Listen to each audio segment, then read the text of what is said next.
வெளியே போனா சிசிடிவியும் சேட்டலைட்டும் பார்க்கும், வீட்டுக்குள்ள வைஃபையும் ஸ்மார்ட் போனும் உங்களை பார்க்கும். இனி நீங்கள் எங்கேயும் தப்பித்து போகவே முடியாது. கூடுமானால் தெரிந்து கொள்ளப்பட்டவர்களையும் வஞ்சிக்கிற காலம். இயேசு சொல்றாரு, ஒருவரும் தப்பி போகாத காலம் ஒன்று வருகிறது. இப்ப வந்துருச்சு அத்தனை பேரையும். அதுல மிக முக்கியமா உங்க கையில் இருக்கிற போன், எக்ஸாக்ட் போன். இப்ப அந்த போனுக்குள்ள இருக்கிறது சிம் கார்டு. அதே மாதிரி ஒரு சிம் கார்டு சிப்பு தான் உங்களுடைய எதுக்குள்ள இருக்கு, உங்களுடைய எல்லாத்துக்குள்ளேயும் அதான் இருக்கு, உங்க கார்டுக்குள்ளேயும் அதான் இருக்கு, எங்க போனாலும் அதான் இருக்கு. சோ இதுதான் உங்களை கண்காணிக்கிறது. ஒரு சர்வாதிகாரி ஆட்சிக்கான எல்லா ஆயத்த பணியும் 100% நடந்து முடிந்து விட்டது. இனி காலம் கண்டிப்பாக செல்லாது. அவங்க அதோட பேஸ ரெடி பண்ணிட்டு இருக்காங்க ஒரு 25 வருஷமா. அந்த பேஸ் 100% போட்டு முடிக்கும் போது ஒரு வேர்ல்டு கவர்மெண்ட், இப்போ முன்னாள் யூகே உடைய பிரதமர் பிரவுன் ஒருத்தர் இருந்தார், உங்களுக்கு தெரியும் நினைக்கிறேன். அவர் சொல்றாரு, this is the right time for new world order அப்படின்னு சொல்றாரு. ஒவ்வொருத்தரும் நியூ வேர்ல்டு ஆர்டர் கொண்டு வாங்க. அதாவது என்னன்னா, அமெரிக்காவுக்கு பதிலாக ஒரு புதிய சர்வாதிகார கவர்மெண்ட் என்ன செய்யுங்க, கொண்டு வாங்கன்றத அத்தனை பேரும் சொல்றாங்க, எல்லா நாடுகளும் எதிர்பார்க்கிறது. சோ இது அந்தி கிறிஸ்துவின் ஆட்சிக்கான ஒரு பெரிய காலகட்டம், ஒரு பெரிய குழப்பம் பூமி ஃபுல்லா போகுது. இன்னொரு அடுத்த ரெண்டு முக்கியமான விஷயம் உலகத்துல நடக்கும். அது நடந்து முடிக்கும் போது இந்த உலகமே ஒரு ரட்சகனை தேடும். யாராவது நம்மளை இதுல இருந்து காப்பாத்துவாங்களா? என்ன சொன்னாலும் பரவாயில்ல, அவன் சொல்றது நாங்க செய்யறதுக்கு ரெடியா இருக்கோம், எங்களை இதுல இருந்து மீட்டெடுத்தா போதும் அப்படின்னு சொல்லும் போது அவன் வெளிப்படுவான். சோ அதுக்கான ஆயத்தம் தான் இப்போ நடைபெறுகிறது. ஒரு பக்கம் அவங்க அதை செஞ்சுக்கிட்டு இருக்கும் போதே, இன்னொரு பக்கம் டெக்னாலஜிக்கலா நம்ம அத்தனை பேரையும் ஒரு குடையின் கீழ் கொண்டு வராங்க. இந்த உலகமே பாத்தீங்கன்னு சொன்னா ஒரு 4000 சேட்டலைட்டால கண்காணிக்கப்பட தொடங்கி இருக்கு. ஒரு மிக முக்கியமான 4 கம்பெனிகள், நம்ம பார்க்கக்கூடிய மிக முக்கியமான கம்பெனிகள்லாம் சேர்ந்து டோட்டல் வேர்ல்டையுமே என்ன பண்ண போறாங்க, இந்த சேட்டலைட்ஸால மூட போறாங்க. 24 hours பூமி அவங்க கண்காணிப்பு வளையத்துக்குள் வரப்போகிறது. ஆல்ரெடி அதுக்கான வேலைகள் எல்லாம் செஞ்சு முடிச்சாச்சு. சோ கர்த்தர் சொன்னபடி கடைசி காலத்தில் நம்மளுக்கு நம்பர் கொடுத்தாச்சு, கண்காணிக்க ஆரம்பிச்சாச்சு. இரவும் பகலும் நம்மை கண்காணிக்க அவர்கள் தொடங்க ஆரம்பித்து விட்டார்கள். இது இப்படி இருக்கட்டும். அந்த 17வது வசனம் அடுத்து என்ன சொல்லுது, வாங்கவும் விற்கவும் கூடாதபடிக்கு செய்தது. இப்போ நீங்க எதை வாங்கணும்னாலும் விற்கணும்னாலும் நம்பர் வேணுங்கிறத ஃபர்ஸ்டே பார்த்துட்டோம். இதெல்லாம் அட்மினிஸ்ட்ரேஷன் சைட். அதையும் தாண்டி இப்ப நீங்க எங்கேயா டிராவல் பண்ணணும், ஒரு விமானத்துல போகணும், கம்பல்சரி இனிமேட்டு டிக்கெட்டை வாங்கிட்டுலாம் நீங்க போக முடியாது. நான் சொல்றது புரியுதா? கம்பல்சரி உங்களுடைய என்ன கொடுக்க வேண்டி இருக்கு, இப்ப உங்களுடைய ஐசி நம்பரை கொடுக்க வேண்டி இருக்கு. நீங்க டிக்கெட் புக் பண்ணனாலும் இப்ப என்ன சட்டம் போட்டிருக்கிறாங்கன்னு பாத்தீங்கன்னா, இது பாருங்க, சவுண்ட் வைங்களா,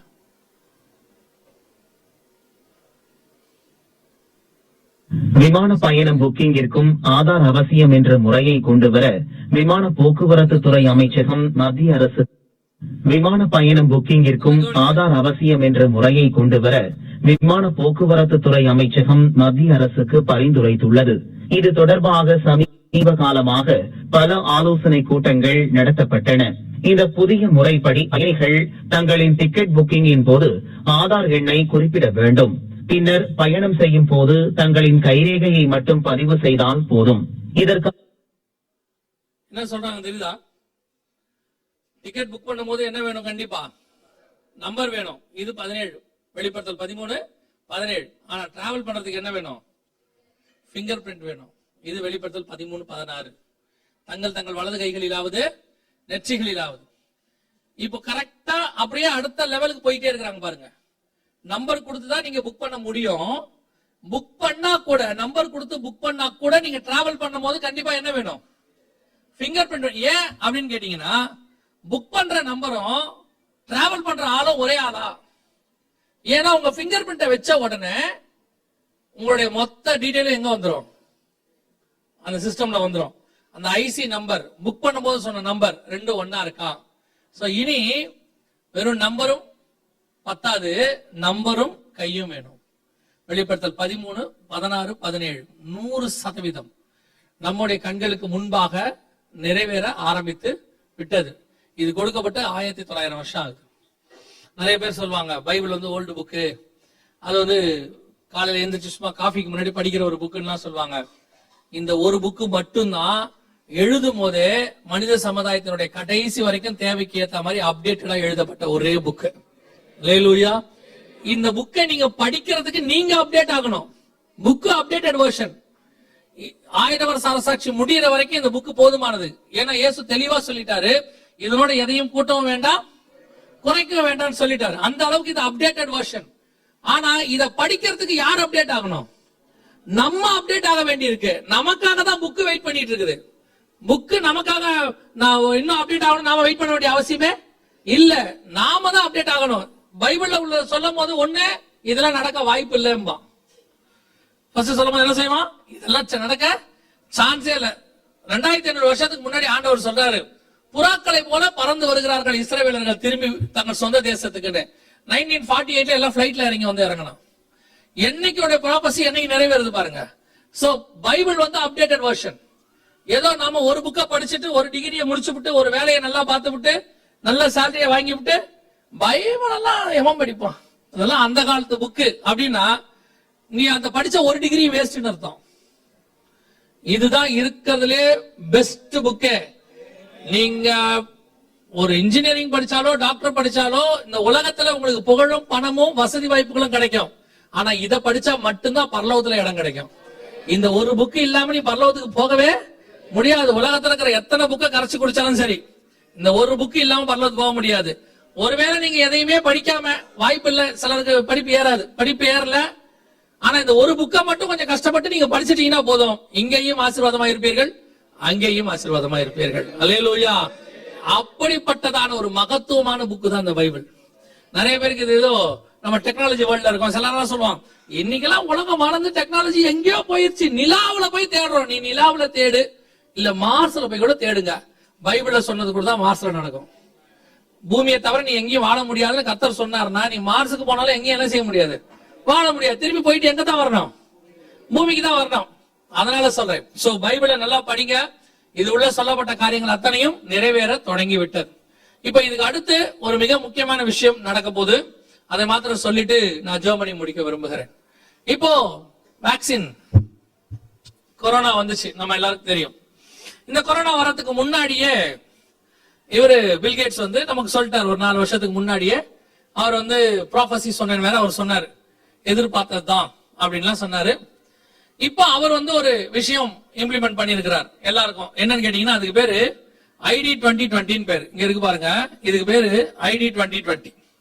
அப்படின்னா என்ன அப்படின்னு கேட்டீங்கன்னு சொன்னா, இப்ப நம்ம எல்லாருக்கும் வேக்சின் போடணுங்கிற ஒரு கட்டாயம் வந்து நம்ம எல்லாரும் வேக்சின் போட்டீங்களா இல்லையா?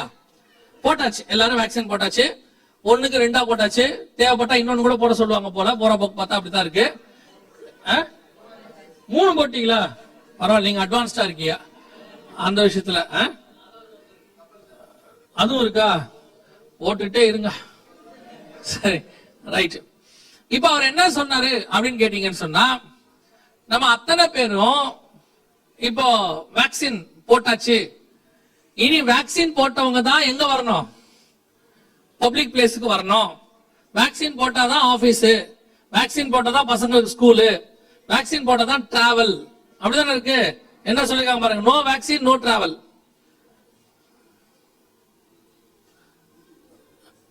வேக்சின் போடாட்டி என்ன கிடையாது, டிராவல் கிடையாதுன்னு சொல்லி அவங்க சொல்லிட்டாங்க. இனிமேட்டு வேக்சின் தான் மெயின் இம்பார்ட்டன்ட்.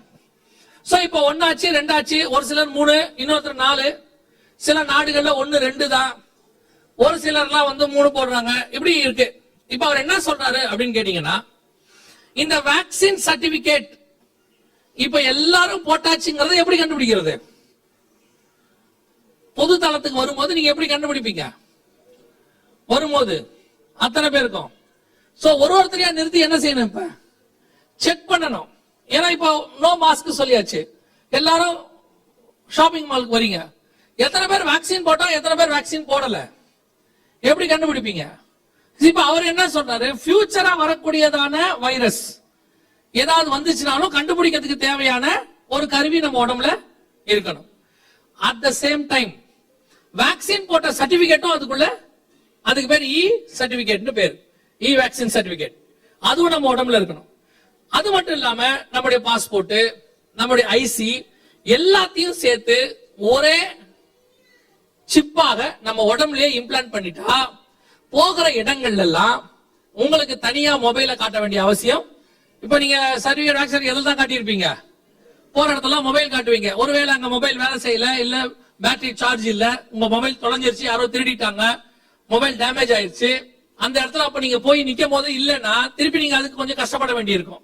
அதுக்கு பதிலா அப்படி ஒரு சிப்பையோ சிஸ்டமையோ நம்ம உடம்புலயே இம்ப்ளிமெண்ட் பண்ணிட்டா போகிற இடங்கள்லாம் யூஸ்ஃபுல்லா இருக்கும் அப்படின்ட்டு அதுக்கு பேர் ID 2020 அவர் சொன்னார். சோ கொண்டாந்து இப்போ என்ன சொல்ல போறாங்க அப்படின்னு கேட்டா, நம்ம அத்தனை பேர் நம்ம எல்லார்கிட்டையும் இருக்கக்கூடியதான டாக்குமெண்ட்ஸ், உங்களுடைய CPR இருக்கட்டும், அல்லது நீங்க போட்ட வேக்சின் சர்டிபிகேட்டா இருக்கட்டும், பாஸ்போர்ட்டா இருக்கும், விசா இருக்கட்டும், உங்களுடைய காரு லைசன்ஸ் அத்தனையும் ஒரே சிப்ல போட்டு உடம்புக்குள்ள வைக்கிறதுக்கான வேலையை இப்போ கொண்டாந்துருக்காங்க. அத்தனை பேரையும் கொண்டாந்துருக்காங்க. இது ஆல்ரெடி இந்த சிப் சிஸ்டம் சக்சஸ்ஃபுல்லாக இருக்கு. மனுஷனுக்கெல்லாம் போட்டு செக் பண்ணி ரெடி பண்ணி வச்சிருக்காங்க. இப்ப நான் ஆரம்பத்துல ஒண்ணு சொன்ன பாருங்க, ஒரு பெரிய டிராமா நடத்தப்பட்டது அப்படின்னு. என்ன டிராமா நடத்தப்பட்டது அப்படின்றத இப்போ நான் சொல்றேன், கவனி. கொரோனா என்று ஒரு வைரஸ் இருக்கு, அதுல எந்த மாற்று கருத்தும் இல்ல. அது வந்தது உண்மை, ஜனங்க செத்தது உண்மை. இதுக்கு பின்னாடி என்ன நடத்தி பார்க்கப்பட்டது அப்படின்னா, கடைசியா கவனிங்க, கொரோனா உங்களுக்கு இருக்கா இல்லையா அப்படிங்கறத போகிற இடத்துல எப்படி செக் பண்ணாங்க? ஸ்வாப் டெஸ்ட் வச்சு பண்ணாங்க இல்லையா? பண்ணாங்க தானே? அதுக்கப்புறம் போகிற இடங்கள்லாம் டெம்பரேச்சர் இருக்குதா இல்லையாங்கிறத எப்படி பார்த்தாங்க? நெத்திலையும் கையில டெம்பரேச்சர் என்னைக்காவது பார்த்திருக்கீங்களா? இதுக்கு முன்னாடி வரைக்கும், இந்த கொரோனாவுக்கு முன்னாடி வரைக்கும் ஜுரம் இருக்கா இல்லையான்னு கையில செக் பண்ணி பார்த்திருக்கீங்களா? நம்ம தாத்தா பாட்டி காலத்துல இருந்தே நான் கேக்குறேன். தாத்தா பாட்டி காலத்திலேயே என்ன பண்ணுவாங்கன்னு கேட்டீங்கன்னா, நெத்தியில கை வச்சு பார்ப்பாங்க. கொஞ்சம் நல்ல தாத்தா பாட்டியா இருந்தா கழுத்துக்கு கீழே கை வச்சு பார்ப்பாங்க. அப்புறம் 10 போடுவாங்க, அது கதை முடிஞ்சிச்சு. டாக்டர் கிட்ட போனீங்கன்னா தெர்மாமீட்டர் வாயில வச்சுக்கிட்டு இருந்தாரு. அப்புறம் அக்களுக்கு கீழே வைப்பாங்க. அப்புறம் சிஸ்டம் கொஞ்சம் நல்ல டெக்னாலஜி வளர்ந்த பிறகு காதுல வச்சு பார்த்தாங்க, நீங்க வச்சு பார்த்தாங்க, இப்படிலாம் இருக்கு. எங்கேயாவது கையில வச்சு பார்த்து நீங்க பார்த்திருக்கீங்களா? ஏன் கையிலையும் நெத்திலையும் ஒவ்வொரு என்ட்ரன்ஸ்லயும் நீங்க போகும்போது இந்த மாதிரி செக் பண்ணாங்க? ஞாபகம் இருக்குதா உங்களுக்கு? போகிற இடங்கள் எல்லாம் ஒண்ணு நெத்தி இல்லனா கை. உங்களை போகிற இடத்துல நிறுத்தி நிறுத்தி இப்போ உங்களுடைய சைக்காலஜிக்கலா, நான் சொல்றது வேர்ல்டு வைட், இது இந்த நாட்டுல அந்த நாட்டுல அப்படிலாம் கான்செப்டே கிடையாது. எந்த நாட்டிலையும் இருக்கிற 195 நாடுகள் அபிஷியல் ஆகும். எந்த நாட்டுக்கு போனீங்கனாலும் உங்களை நிறுத்தி கையையும் நெத்தியையும் செக் பண்ணக்கூடியதான ஒரு மெத்தட கொண்டு வந்தாங்க. இப்ப உங்களை அறியாமலேயே நீங்களே என்ன காட்ட ஆரம்பிச்சிட்டீங்க? கையும் நெத்தியும் காட்ட ஆரம்பிச்சாச்சு. ஒருவேளை யாருக்காவது கை இல்லைன்னா எதை காட்ட போறாங்க? நெத்தி காட்ட போறாங்க. நெத்தி இல்லாதவங்க இருக்க முடியாது, கண்டிப்பா உனக்கு கை இருக்கணும். கை இல்லாதவங்களுக்கு நெத்தி. நீங்க ஏன் இதை காட்டுறீங்க? கையில டெம்பரேச்சர் பார்த்த காலம் எது? கையில எப்படி டெம்பரேச்சர் கண்டுபிடிச்சாங்க? இங்க பார்த்தா கண்டுபிடிக்கலான்றது கொரோனாவுக்கு பிறகு ஏன் வந்துச்சு?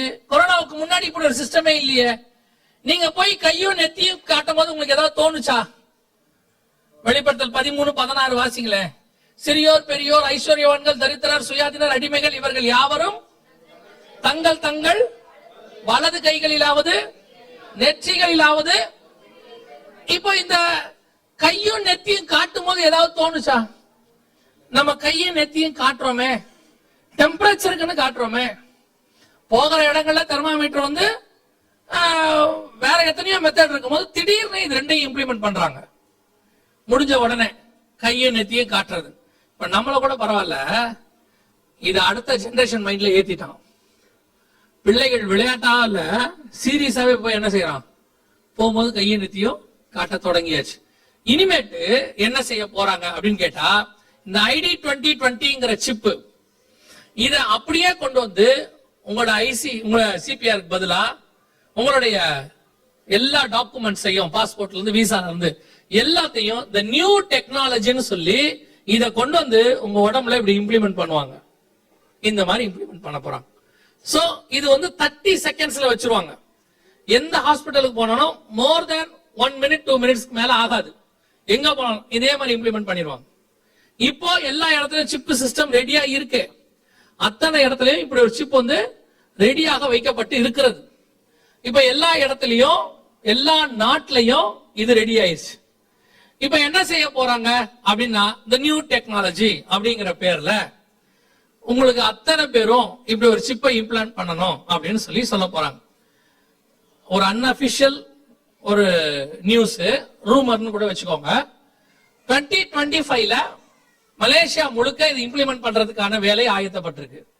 கவர்மெண்டே 2025ல அத்தனை பேரும் இப்படி ஒரு சிப் சிஸ்டம் கொண்டு வந்து போகிற இடங்கள்ல இனிமேட்டு நீங்க டெம்பரேச்சருக்கு பதிலா எதை காட்ட போறீங்க? கையையும் நெத்தியையும் காட்ட போறீங்க. ஏன்னா வேக்சின் போட்டாச்சான்னு அதுல தெரிஞ்சிடும், எத்தனை போட்டிருக்கீங்கன்னு தெரிஞ்சிடும்.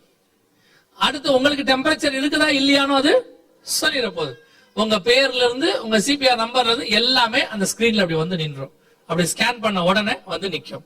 இப்ப அதுக்குத்தான் உங்களை முதல்ல சைக்காலஜிக்கலி ரெடி பண்ணாங்க. இப்ப நம்ம ஓரளவுக்கு ஒரு குரூப் கொஞ்சம் பைபிள் நல்லா படிக்கிற குரூப் கையும் நெத்தியும் காட்டணும்னு சொல்லும் போதே மனசு கொஞ்சம் என்னவாச்சு, திடீர்னு கையும் நெத்தியும் காட்ட சொல்றாங்களே, சரி டெம்பரேச்சர் தானே அப்படின்னு சொல்லி காட்ட தொடங்கிட்டோம்.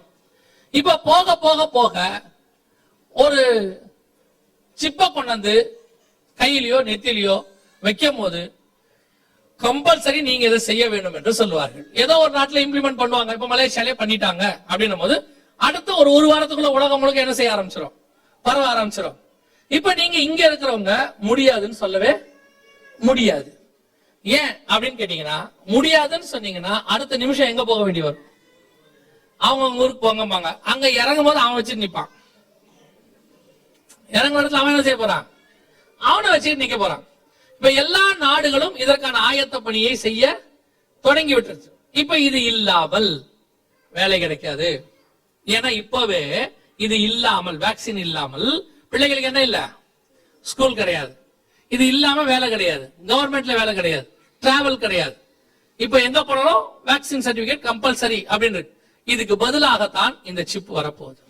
சிப் ரெடியாக இருக்கு, இப்பவே ரெடியா இருக்கு. இப்ப எதுக்கு அதை வெயிட் பண்ணிட்டு இருக்காங்க அப்படின்னு கேட்டீங்கன்னா, நீங்களும் நானும் அதை ஏற்றுக்கொள்வதற்கு நம்மள சைக்காலஜிக்கலி ரெடி பண்ணாங்க.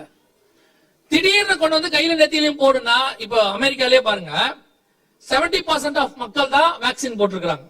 ஒரு 30% என்ன செய்யல, போடல. ஏன்னு கேட்டா அவன் எதுல மோசமானவனா இருக்கணும் இல்லையோ, இது பைபிள் படி தப்பு நான் போட மாட்டேன்ட்டான் வேக்சினை. பைபிள் படி தப்பு, நான் பைபிள் வேக்சின் போட மாட்டேன் அப்படின்னு சொல்லிட்டு அவன் ஒரு வைராக்கியமா போடாம இருக்காங்க. அதுல எத்தனையோ முதியோர்கள் இருக்கிறாங்க. இப்போ அவங்களுக்கு எதிராக நிறைய காரியங்கள் நடக்குது. இவங்களாலதான் கொரோனா திருப்பி பரவுது, இவங்க வேக்சின் போடாததுனால அப்படின்னு. சரி, வேக்சின் போட்டா கொரோனா வருமா வராதா? வரும் தானே. வேக்சின் போட்டா கொரோனா சரி ஆகுமா ஆகாதா? வேக்சின் போட்டா ஆகுமா ஆகாதா? ஆகாது. போட்டா திரும்பி அப்புறம் ஏன் போடணும்? பதில் இல்ல பாருங்க. நான் சொன்ன பாருங்க, டிக்டேட்டர்ஷிப் இதான். அவங்க அப்படித்தான் சொல்லி கொடுக்குறாங்க. இத போட்டா திரும்பி வருவதற்கு வாய்ப்பு இருக்கிறது. இத போட்டா சரியாகுமா? சரியில்லாம் ஆகாது. இது தடுப்பூசி. வராம தடுக்கிறதுக்கு பேர் தான் என்னது? அவன் வராம தடுக்குமா? வரும். அப்புறம் எப்படி அது தடுப்பூசி ஆகும்? நீங்க கேள்வி எல்லாம் கேட்க முடியாது இனிமேட்லாம். போடுப்பா, போட்டா வெளியே வா, இல்லைன்னா வீட்டு விட்டு வெளியே வராத. போட்டா உனக்கு வேலை, போட்டா உன் பிள்ளைக்கு படிப்பு, இல்லைன்னா நீ வராத. எப்படி டிக்டேட்டர்ஷிப் ரெடி ஆகுது பாருங்க. வேர்ல்டு நம்ம கண்ணுக்கு முன்னாடி ரெடி ஆக்கி விட்டது. அதற்கான பெரிய டிராமா தான் கொரோனா. நடத்தி பார்த்தாச்சு. நெத்தியும் கையையும் காட்ட சொல்லியாச்சு. இப்ப காட்டுற காலம் வந்துருச்சு. நாம அதுக்கு உட்பட்டுட்டோம். சைக்காலஜிக்கலி நம்ம மைண்ட்ல ஏத்திட்டாங்க. இப்போ இது உலகளாவிய ஒரு காரியமாய் பரவ போகிறது. எல்லாம் ரெடி பண்ணிட்டாங்க. இப்போ சமீபத்துல ஒரு 1 வீக்குக்கு முன்னாடி நோக்கியாவுடைய சிஇஓ ஒரு மிக முக்கியமான ஒரு விஷயத்தை சொல்லி இருக்கிறார். நீங்க கேட்டிருப்பீங்கன்னு நினைக்கிறேன் நானு. அவர் என்ன சொல்றாரு பாருங்க. சவுண்ட் வைங்க. 2030ஆம் ஆண்டில் சவுண்ட் வைங்க. வரும் 2030ஆம் ஆண்டில் 6G தொழில்நுட்பம் வந்துவிடும் என நோக்கியோ நிறுவனத்தின் தலைமை நிர்வாக அதிகாரி பெக்கா லன்பர்ட் தெரிவித்துள்ளார். மேலும் இப்போது பெரும்பாலும் அனைவரது கைகளிலும் தவழும் மொபைல் போன் அப்போது பயன்பாட்டில் இல்லாமல் வழக்கொழிந்து போய்விடலாம் எனவும், அதில் உள்ள பல அம்சங்களும் நமது உடலுடன் நேரடியாக கட்டமைக்கப்பட்டிருக்கும் எனவும் அவர் கூறியுள்ளார். என்ன சொன்னார் தெரியுமா? செல்போனே இருக்காது. அது எப்படிங்க செல்போன் இருக்காது? இங்க வர்றதுக்கு, கொரோனா வர்றதுக்கு முன்னாடி ஒரு தடவை நான் வந்தேன். வந்தபோது துபாயில ஒரு விஷயம் இம்ப்ளிமெண்ட் பண்ணாங்கன்னு உங்களுக்கு சொன்ன ஞாபகம் இருக்குதா? forget mobile phones, get ready to be ship. போனே இனிமேட்டு உங்களுக்கு இருக்காது. உங்க கையில என்ன பண்ணிடுவாங்க? சிம் கார்டையே இம்ப்ளிமெண்ட் பண்ணிடுவாங்க. எப்படி பண்ணுவாங்க கவனிங்க. இதான் அவருக்கு ஒவ்வொரு தடவையும் நான் சொல்ல வேண்டியது. சவுண்ட் வைங்க, sound. Will you call me? Sorry? Will you call me? You mean telephone? Yeah. Yes. இது வந்து பிபிசில வந்தது. But this isn't right here. This is why I wanted to have lunch. You just phone me? Now? இப்போ வந்து இந்த அம்மா அவங்கள கூப்பிடுறாங்க போன்ல. நல்லா கவனிங்க. போன் ரிங் ஆகுது. கையில Hello, Bethany பேசுறாங்க speaking. பாருங்க. Hello? You phoning for Bethany? Yes. What are you doing? This is Bethany. Can you hear me? Well, you're right in front of me. But can you hear me down the phone? Oh my gosh. This is me. On the phone, I had it implanted. My hand is the phone. I can walk and talk because I'm on the phone inside my hand. I am the phone. This is what phones are going to be from now on. I have integrated.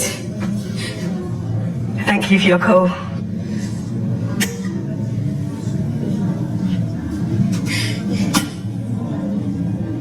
Subdermal implants. They charge themselves with motion like a self-winding watch. And it's on the 22 network. I get signal across 95% of UK mainland, 98 by next year. When I phoned you, it was ringing. You were ringing. That's the speaker. So small. Okay, but when did you get this done? இது வந்து 2 வருஷத்துக்கு முன்னாடியே இந்த technology ரெடியா இருந்துச்சு. இப்போ இந்த டெக்னாலஜியை யூஸ் பண்ணி நம்முடைய பயோசிப்பையும் கொண்டாந்து இதோட கூட என்ன செய்ய போறாங்க? இணைக்க போறாங்க. சோ உங்களுக்கு போன் இருக்காது அப்படின்னு அவர் சொன்னதுடைய நோக்கம் என்னன்னா, உங்க உடம்பே என்னவா இருக்க போகுது? போனா இருக்க போகிறது. அதுக்கப்புறம் போன் கிடைக்காது. அது எப்படி கிடைக்காது? இப்ப பாருங்க, நீங்க 4G 5G யூஸ் பண்றீங்க இல்லையா? பட்டன் போன் கிடைக்குது. ஆனா அதுல நீங்க என்ன யூஸ் பண்ண முடியாது? 4G 5G யூஸ் பண்ண முடியாது. வாட்ஸ்அப் வேணும், யூடியூப் வேணும். இப்ப நம்மளே அதை என்ன செய்ய ஆரம்பிச்சிட்டோம்? ஒதுக்க ஆரம்பிச்சிட்டோம். ஏன் அப்படின்னு கேட்டா, அந்த போனால நம்மளோட இந்த டெக்னாலஜிக்கு அது என்ன செய்யல? கான்ஃபிகரேஷன் ஆகல, ஒத்துக்க மாட்டேங்குது. சோ வேற வழியே இல்லாம இப்ப நம்ம எதுக்கு தான் போனோம்? Smart phone. நாளைக்கு இந்த ஸ்மார்ட் போனுக்கு 6G என்ன செய்யாது? ஒத்து போகாது. உங்க உடம்பு மட்டும் தான் ஒத்து போகும்னு சொல்லுவான். நம்ம உடம்புலயே சிப்ப பதிக்க தொடங்கிடுவாங்க. இதெல்லாம் வேதத்துல 2000 வருஷத்துக்கு முன்னாடி சொன்னது. நம்ம உடம்புலயே வச்சிருவாங்க. இது இல்லாம வாங்கவும் முடியாது, விற்கவும் முடியாது. 24 மணி நேரம் கண்காணிக்கப்படுவீர்கள். ஒருவரும் தப்பி போக முடியாது. இன்னும் இதுக்கு பின்னாடி நிறைய விஷயம் பைபிள் சொல்லுது. இப்ப இதெல்லாம் நம்ம கண்ணுக்கு முன்னாடி 100% என்னவாக தொடங்கிருச்சு? 100% நிறைவேற தொடங்கி விட்டது. இது ரொம்ப தூரத்திலயும் இல்ல. அவரை சொல்றாரு 2030 சொல்லி. ஆனா அவர் இப்பதான் சொல்றாரு 2 வருஷத்துக்கு முன்னாடியே இந்த டெக்னாலஜி என்னவா இருக்கு? ரெடியாக இருக்கு. நான் சொல்லுவேன், கொரோனா வந்ததுல நிறைய பாதிப்புகள் இருக்கு. ஆனால் அதுல ஒரு சில காரியங்கள் தள்ளி போச்சு. 2018 லாஸ்ட்லயே இவ்வளவும் ரெடியா இருந்துச்சு. இவ்வளவு காரியங்களும் ரெடியாக இருந்தது. ஒருவேளை இந்த கொரோனா வராமல் இருந்திருக்குமானால் இந்நேரம் இதெல்லாம் என்ன பண்ணிருப்பாங்க? இம்ப்ளிமெண்ட் பண்ண தொடங்கி இருப்பாங்க. நடுவுல கொரோனா வந்தது ஒரு வகையில் சபைக்கு நலமாய் போய்விட்டது. ஏன்? சபை இருந்த நிர்விசானத்துல வருகை மட்டும் அப்ப நடந்திருந்தா எத்தனை வருகையில வந்திருக்கும் நமக்கு தெரியாது. we are all church goers. அதுல எந்த மாற்று கருத்தும் இல்லை. நம்ம எல்லாருமே சபைக்கு வர்றவங்க தான். ஞாயிற்றுக்கிழமையானா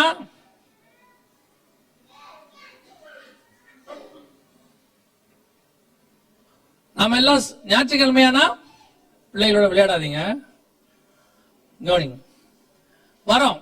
ஆனா எத்தனை பேர் வருகையில போவோம்? எவ்வளவு பேர் சபைக்கு வராங்கன்றது முக்கியமே கிடையாது. எவ்வளவு பேர் சபையில இருந்து மேல வராங்கன்றதுதான் முக்கியம் இல்லையா? எவ்வளவு பேர் ஸ்கூலுக்கு போறாங்கிறது முக்கியம் இல்ல, எத்தனை பேர் பாஸ் பண்றதுதானே முக்கியம். எத்தனை பேர் ஹாஸ்பிட்டலுக்கு வராங்கிறது முக்கியம் இல்ல, எத்தனை பேர் பிழைக்கிறாங்கிறது தானே முக்கியம். அதே மாதிரி சர்ச்சுக்கு வர்றதுங்கிறது ஒன்னும் பெரிய விஷயமே இல்ல. நிறைய பேருக்கு சர்ச்சுக்கு வர்றதுலயே ஒரு பெரிய பெருமை. நானும் தவறாம போயிருவேன். போய் ஏதோ ஒரு சிவரை பார்த்து ஓரமா உட்காந்து தலைய சாச்சு, அப்படியே மண்டைய சாச்சு, ஆராதனை ஆரம்பிக்கும் போதே அது 3வது வானத்துக்கு போயிடும். இப்போ உங்க எல்லாருக்கும் வேற நாங்க ஒரு அலாரம் ஒண்ணு செட் பண்ணி வச்சிருக்கோம். என் ஆத்மாவே கர்த்தரை ஸ்தோத்திரி. அது அலாரம் மாதிரி. அதை சொன்ன உடனே முழிச்சிருவாங்க. இதுல ஒரு பெருமை வேற, நாங்கெல்லாம் சர்ச்சுக்கு போயிட்டு வரோம். கவனிச்சுக்கொள்ளுங்க, சபை பரலோகத்துக்கு போறதுக்கு வழி சொல்லுகிற இடம். நாங்க கையை பிடிச்சு கூட்டிட்டு போயெல்லாம் விட முடியாது. நீங்க ரெடி ஆகி போனா தான் உண்டு. கண்ணுக்கு முன்னாடி எல்லாம் ரெடி ஆயிருச்சு. இன்னும் நிர்விசானம், இன்னும் உணர்வில்லாத இருதயம். ஒருவேளை நான் சொல்றது உங்களுக்கு கொஞ்சம் கடினமாக இருக்கும்.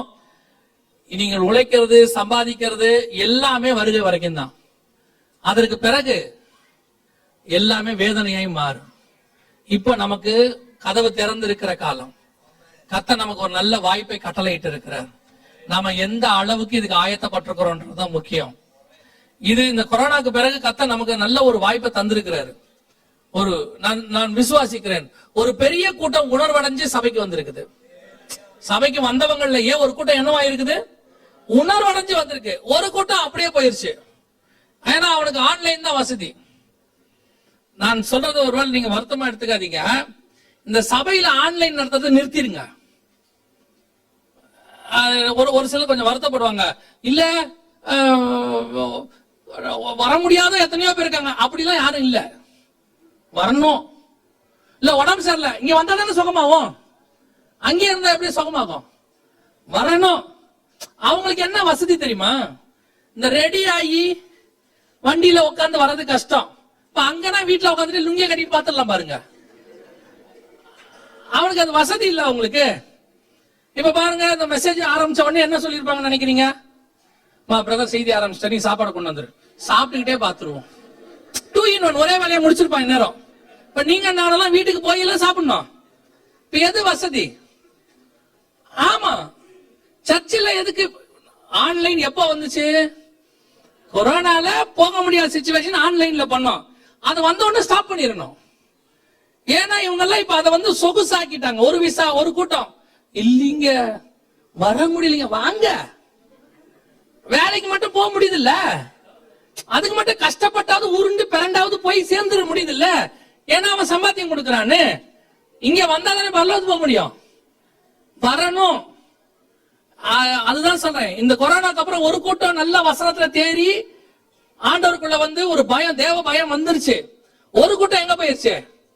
நிர்விசானத்துல போயிருச்சு. தயவு செய்து நான் உங்களுக்கு சொல்லுகிறேன், காலம் இனி கண்டிப்பாக செல்லாது. நிறைய பேர் சொல்லிட்டே இருக்கிறாங்க வராது அப்படிலாம் சொல்லி உங்களை அவங்க ஏமாத்துறாங்க. ரொம்ப சீக்கிரத்துல நம்முடைய ஆண்டவருடைய வருகை சம்பவிக்க போகிறது. சடுதியாய் நினையாத நாளிகையில வரும். இப்ப கொடுத்திருக்கிற காலம் ஆயத்தப்படுவதற்கான ஒரு காலம் மட்டும்தான். சபைக்கு கர்த்தர் கொடுத்திருக்கிற பீரியட் ஆயத்தப்படுவதற்கான பீரியட். இது வேற எதுக்குமே இல்ல. நான் விசுவாசிக்கிறேன். ஒரு சயின்டிஸ்ட் எழுதியிருந்தார், இந்த கொரோனா பீரியட்ல காத்தெல்லாம் சுத்தமாயிடுச்சாம். லாக்டவுன் போட்டதுனால ஓசோன் லேயர் நல்லா கொஞ்சம் கூடி வந்திருக்காமா. பல நாடுகள்ல ஆறுகள் தண்ணி எல்லாம் என்னவாயிருச்சு, சுத்தமாயிருச்சு. காரணம், நம்ம ஒரு ஆள் வெளியே போல. நம்ம ஒரு ஆள் வெளியே போல, உலகமே என்னவாயிருச்சு, சுத்தமாயிருச்சு. நான் விசுவாசிக்கிறேன், இவ்வளத்தையும் சுத்திகரிச்ச ஆண்டவர் சபையையும் சுத்திகரிச்சிருப்பார். ஏன்னா சபைக்காக தான் இது வந்ததே. கண்டிப்பாக ஒரு பெரிய கூட்டத்தை கர்த்தர் தனக்கென்று வேறு விரிச்சிருப்பார். நம்ம கண்ணுக்கு முன்னாடி எல்லா காரியங்களும் ரெடியாகி விட்டது. இது கர்த்தர் நம்மை ஆயத்தப்படுத்துகிற காலம். நம்ம இப்போ தீவெட்டியை எண்ணெய் போட்டு ரெடி பண்றதுக்கு தான். கொஞ்ச நாள் நடுவுல தூங்கிட்டோம், நிர்விசானம் ஆயிட்டோம். கொரோனாவுக்கு முன்னாடி கொஞ்சம் வேகமா உலகத்துக்கு பின்னாடி ஓடிட்டோம். தசம காணிக்கை கொடுத்துட்டா ஒரு சர்ச்சுக்கு வெள்ளிக்கிழமை போயிட்டோம்னா நம்ம ஸ்பிரிச்சுவல் ஆக்டிவிட்டிஸ் முடிஞ்சிருச்சுன்னு ஒரு சாட்டிஸ்பாக்சன்ல இருந்தோம். அது அல்ல. இதெல்லாம் பத்தாது, வருகையில போறதுக்காகத்தான் உங்களுக்கு எல்லாத்தையுமே கர்த்தர் கொடுத்திருக்கிறார். நான் நிறைய பேரை விசுவாசிக்கிறேன். உங்களை ஏன் ஆண்டவர் இங்க கூட்டு வந்தார் தெரியுமா? அங்கிருந்தா ரட்சிக்கப்பட மாட்டீங்கன்னு கர்த்தர் இங்க கொண்டு கர்த்தர் உங்களை ரட்சிப்புக்குள்ள நடத்தி இருக்கிறார். இங்க நீங்க வந்தது வேலைக்காகலாம் இல்ல, இங்க வந்தா உங்களை காப்பாத்திடலாம். ஏன்னா அங்க கூட்டத்தோட இருக்கும்போது, குடும்பத்தோட இருக்கும்போது நீங்க ரட்சிக்கப்பட மாட்டீங்க. தனியா கொண்டாந்து உட்கார வச்சாதான் ரட்சிக்கப்படுவீன்னு கர்த்தர் கொண்டாந்து உங்களை கிருபையா கொண்டாந்து உட்கார வச்சு ரட்சிப்புக்குள்ள நடத்திட்டாரு. நீங்க பஹ்ரைனுக்கு வந்ததோ, நீங்க வேலை கிடைச்சதோ உங்களுடைய உலக ஆசீர்வாதத்துக்கு இல்ல, உங்களுடைய ஆவிக்குரிய ஆசீர்வாதத்துக்கு. இன்னைக்கு கர்த்தர் வந்தால் நீங்கள் வருகையில போவீங்க. அதுக்கு காரணம் கர்த்தர் உங்களை இங்க கொண்டு வந்து. அல்லேலூயா. ஆயத்தப்படுங்க. ரொம்ப சீக்கிரம் ஆண்டவர் வரப்போகிறார். ஒரு சில காரியங்களை மாத்திரம் சொல்லிவிட்டு முடிக்கிறேன். இந்த வருகையில போகணும். 2 நாளா கேட்டுக்கிட்டே இருக்கிறோம், வருகை வருது வருதுன்னு. இந்த வருகையில போகணும், நான் என்ன செய்யணும்? முதலாவதாக இயேசு கிறிஸ்துவின் ரத்தத்தினாலே பாவ மன்னிப்பின் நிச்சயத்தை பெற்றிருக்கணும். இயேசு என் பாவத்தை மன்னிச்சாருங்கிற நிச்சயம் இருக்கணும். நிறைய பேர் என்ன நினைக்கிறாங்கன்னா, நான் கிறிஸ்தவ குடும்பத்துல பிறந்தவன், தலைமுறையா கிறிஸ்டின், 3 தலைமுறை கிறிஸ்டின், 4 தலைமுறை கிறிஸ்டின், நீங்க 30 தலைமுறை கிறிஸ்டினா கூட இருங்க. பிறக்கும் போது பாவத்துல பிறந்தீங்கன்னு பைபிள் சொல்லுது. என் தாய் என்னை பாவத்துல கர்ப்பம் தரித்தாள். பிறந்த அத்தனை பேருக்கு என்ன தேவை? ரட்சிப்பு தேவை. ரட்சிப்புனா என்ன? பேரை மாத்துறதோ ஊரை மாத்துறதெல்லாம் கிடையாது. ரட்சிப்புனா என்ன? இருதயத்துல விசுவாசித்து வாயில அறிக்கை பண்ணி, இயேசுவை என் உள்ளத்தில் வாரும், என் பாவத்தை மன்னியும், உடைய பிள்ளையாய் என ஏற்றுக்கொள்ளும். நீங்கள் ஒப்பு கொடுக்கும் போது கர்த்தர் உங்கள் பாவங்களை மன்னிப்பார். கர்த்தர் பாவத்தை மன்னிச்சாருங்கிறதுக்கு என்ன நிச்சயம்? உங்களுக்குள்ளே ஒரு ரட்சிப்பின் சந்தோஷம் ஒண்ணு வரும். அந்த ரட்சிப்பின் சந்தோஷம் வந்துருச்சுன்னா, 51ஆம் சங்கீதத்துல தாவீது சொல்றாரு, உங்களுடைய ரட்சணிய சந்தோஷம் அது வந்துருச்சுன்னா உங்க பாவம் மன்னிக்கப்பட்டதுன்னு அர்த்தம்.